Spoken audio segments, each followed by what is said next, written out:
El teólogo y apologista de mediados del segundo siglo Tertuliano dijo una vez: la sangre de los mártires es la semilla de la iglesia. Y esta frase ha marcado la historia del cristianismo, ya que incluye una paradoja interesante. En medio de la hostilidad, la persecución, incluso hasta la muerte de estos testigos, no han sido la causa para que el evangelio se detenga. Más bien, hace que se expanda. De alguna manera, todos los hombres que han sido testigos de los padecimientos que muchos cristianos en la historia han tenido que sufrir a causa de su fidelidad, ha inspirado a otros a seguir las mismas pisadas que estos hombres. Quiero darte la bienvenida a un nuevo episodio de La Nube Contemporánea. Esta vez te contaré la historia resumida de Jim Elliot. Jim Elliot nació en Portland, Oregón, el 8 de octubre de 1927, en un hogar cristiano. Desde muy pequeño, él y sus hermanos fueron instruidos por sus padres a llevar una vida de compromiso y servicio con Cristo y el Evangelio.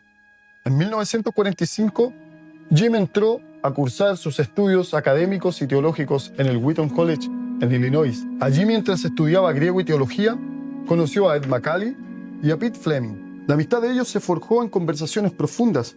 Compartían las reuniones de oración e incluso actividades de evangelismo en la ciudad. Y es que existe un momento en esta época que el corazón de Jim fue marcado y fue llevado a la convicción de que quería dedicarse a la obra del Señor. En 1948 escuchó los testimonios y la historia de lugares no evangelizados, de tribus, pueblos, y estas que se incluían incluso en la selva ecuatoriana, en Sudamérica. Allí él escuchó la historia de los Aucas, nombre peyorativo que le daban las otras comunidades a esta tribu que se caracterizaba por ser violenta y defensiva a la hora de cubrir su territorio.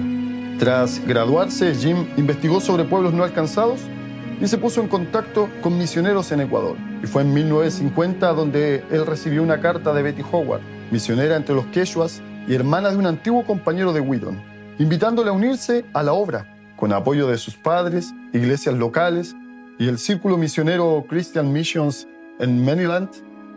Jim compró su pasaje en el barco Santa Juana. El 2 de febrero de 1952, desde el puerto San Pedro de California, zarpó a Guayaquil. El viaje lo llevó por el canal de Panamá hasta desembarcar en la costa ecuatoriana y luego subir a Quito. En Shandia, una aldea quichua junto al río Napo, Jim comenzó a aprender la lengua quichua, a adaptarse al clima, la comida y la cultura.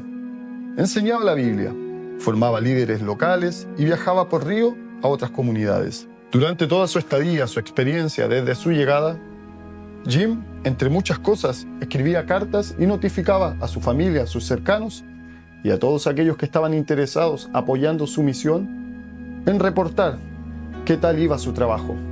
Entre ellos, le escribía a su amigo Pete Fleming, quien en 1952 también, él se unió como misionero y vino a ser parte del equipo de Jim. Dejó sus labores en Estados Unidos y llegó al ministerio. Juntos recorrieron senderos embarrados, durmieron en chozas de palma y navegaron horas para visitar las aldeas remotas. El 8 de octubre de 1953, Jim regresó a Quito y allí en una ceremonia sencilla se casó con Elizabeth Howard, quien adaptaría su apellido hasta el día de su muerte, llamándose Elizabeth Elliot. No hubo lujos ni flores costosas, solo la firme promesa de vivir juntos y servir a Dios. Ese mismo mes viajaron a Shandia.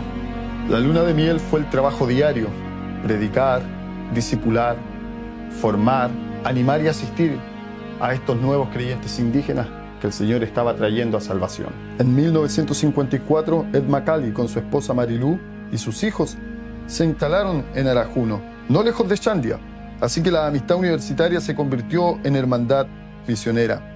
Allí Jim conoció a Nate Saint, piloto de Mission Aviation Fellowship. Nate ya había visto aldeas Aucas, o Guaurani, que ese realmente era el nombre que esta comunidad tenía, y desde el aire soñaba con hacer contacto. El quinto amigo de la historia de los 5 misioneros en Ecuador, Roger Juderian, lo conocerían más tarde Jim y sus 2 compañeros gracias a la presentación de Nate Saint, y este misionero entre los Shuaras se uniría también más tarde al equipo. Hasta este punto también es importante hablar de una mujer que marcaría mucho el progreso y el trabajo misionero que Dios estaba llevando a cabo a través de Jim Elliot en medio de la comunidad guaraní. Y esta mujer es Dayuma, una joven guaraní que, previo a la llegada de estos misioneros, había escapado de la tribu, resistiéndose como una rebelde de no ser parte de esa subcultura a la cual ella no quería comulgar. Fue de mucha ayuda para los misioneros, principalmente trabajó con Rachel Saint en el idioma y el lenguaje, para así traducir material evangelístico, con miras a poder alcanzarlos en algún momento que Dios señalara. Es importante Dayuma en esta historia, porque ella les enseñó palabras y costumbres de su pueblo.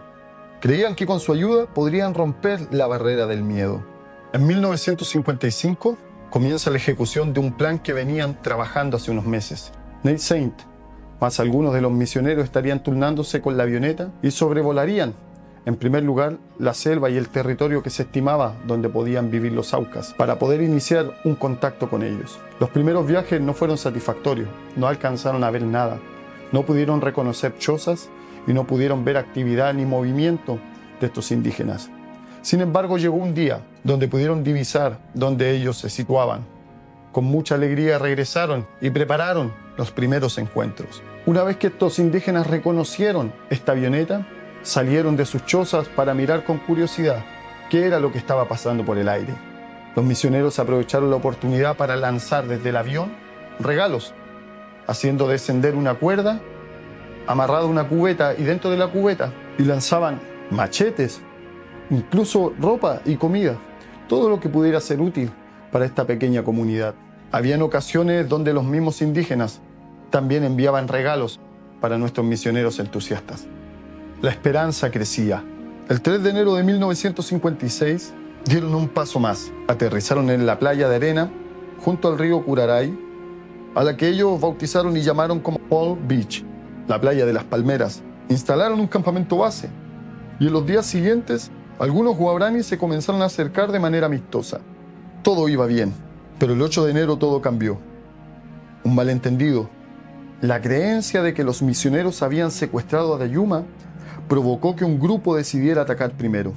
Aquella mañana del 8 de enero de 1956, entre medio de los arbustos de la selva, salió un grupo de indígenas. Los misioneros salieron sonrientes. Sin embargo, en minutos, las lanzas atravesaron el aire. Los 5 misioneros murieron junto al río Curaray. Esta noticia recorrió el mundo. Como un hecho histórico, se marca una época donde todo el mundo volcó su atención a esta trágica historia. Esto fue lo que trajo también un cambio de paradigma en las misiones.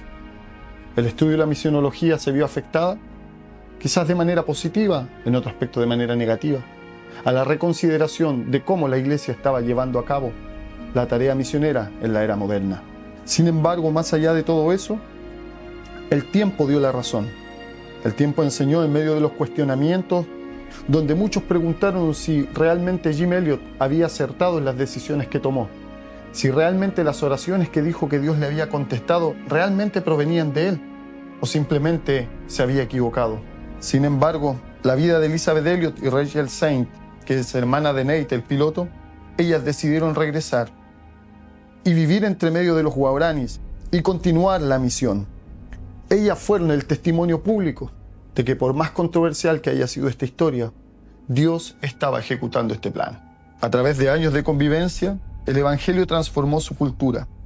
Dejaron la venganza, abrieron caminos de paz y reconciliación con otros pueblos. La semilla sembrada en la selva germinó, y lo que parecía derrota en origen se convirtió en reconciliación. Y las huellas de los pasos de estos misioneros entre medio de esta misión no terminaron con muerte, sino que trajeron mucha vida.